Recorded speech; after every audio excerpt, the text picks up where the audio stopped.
You have to learn how to work hard. Even when I was a kid, I thought I was working hard, or I thought I was doing everything I could, but my coach was like, you ain't giving it your all. And I'm like, not. I went in every drill, but he's like, you're not doing it, you're not giving it your all because I know there's more left.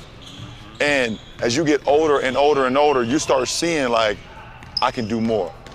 Practice started at 10, I'm here at 8:30 putting in work. Practice is over at noon, I'm still here on the court. When you're successful from working hard, you want to do it more.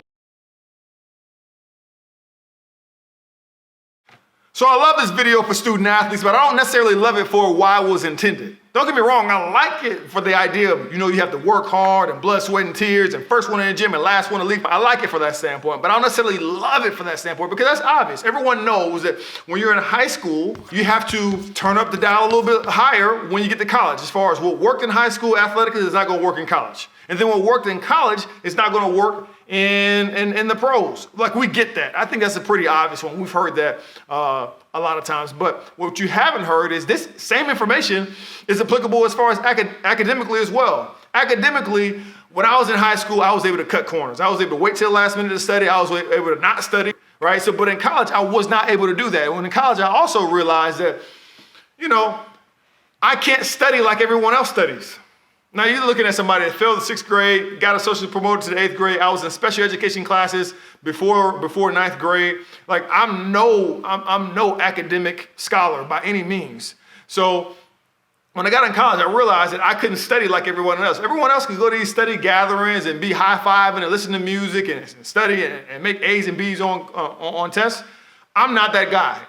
I'm not that guy at all. If I go to those same functions, I'm not going to do well. If I try to listen to music while I'm studying, I'm going to be rapping the lyrics of whatever song I'm listening to. I'm not going to be there unless I'm by myself, quiet, being able to read it, being able to write it, being able to quiz myself, and then get to the point where other people can quiz me. That's when I do my best, right? That's when I do my best. And understanding that is huge. And I want you to know that for a number of reasons, but one is because you'll lose sight of your actual goal if you are trying to measure yourself based off the metrics someone else is using, right? So instead of, or you'll lose yourself trying to study the same way someone else is studying. You have to figure out what that study session looks like for you.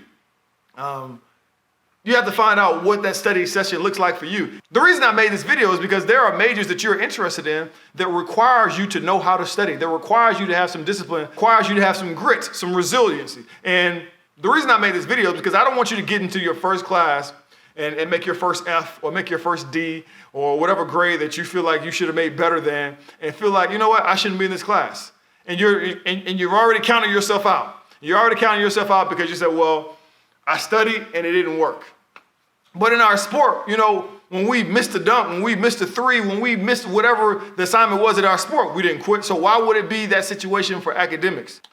It's easier in college to just quit because you can get a withdrawal. You can just drop out of a class and, no harm, no foul.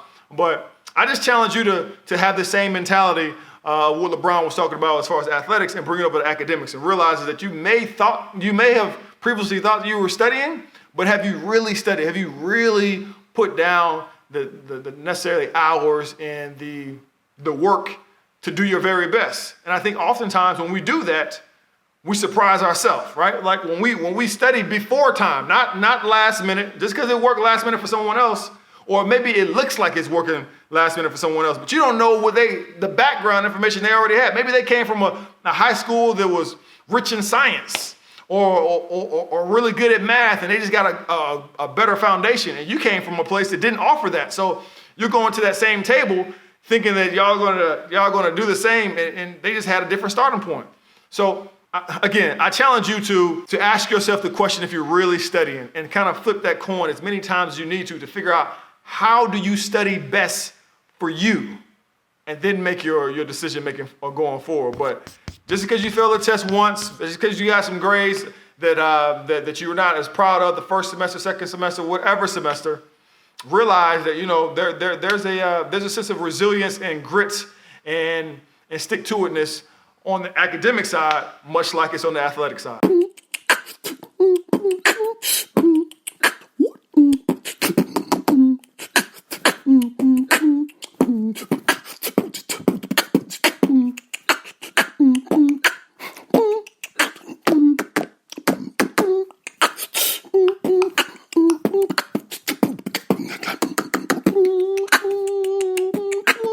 Laude.